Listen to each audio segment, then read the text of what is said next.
জুলাই গণঅভ্যুত্থান শুধু আন্দোলন নয়, অন্যায়ের বিরুদ্ধে দাঁড়িয়ে সত্য ও ন্যায় প্রতিষ্ঠার সংগ্রাম বলে মন্তব্য করেছেন স্বরাষ্ট্র উপদেষ্টা জাহাঙ্গীর আলম চৌধুরী।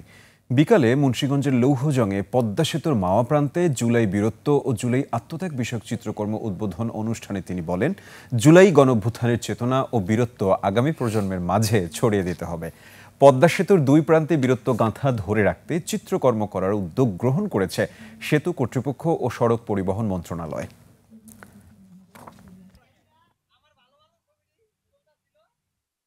জুলাইয়ের সেই গণঅভ্যুত্থান কেবল একটি আন্দোলন নয়, বরং ছিল অন্যায়ের বিরুদ্ধে দাঁড়িয়ে সত্য ও ন্যায় প্রতিষ্ঠার সংগ্রাম। পদ্মা সেতুর উভয় প্রান্তে মুরাল চত্বরে জুলাই বিপ্লবের বীরত্ব ও আত্মত্যাগের মূল উপজীব্য করে ঐতিহাসিক ঘটনাকে স্মরণীয় করে রাখার উদ্দেশ্যে মাননীয় উপদেষ্টা সড়ক ও পরিবহন ও সেতু মন্ত্রণালয়ের নির্দেশনায় এবং মাননীয় উপদেষ্টা সাংস্কৃতিক বিষয় মন্ত্রণালয়ের পরামর্শ অনুযায়ী গ্রাফিতি অঙ্কন করা হয়েছে।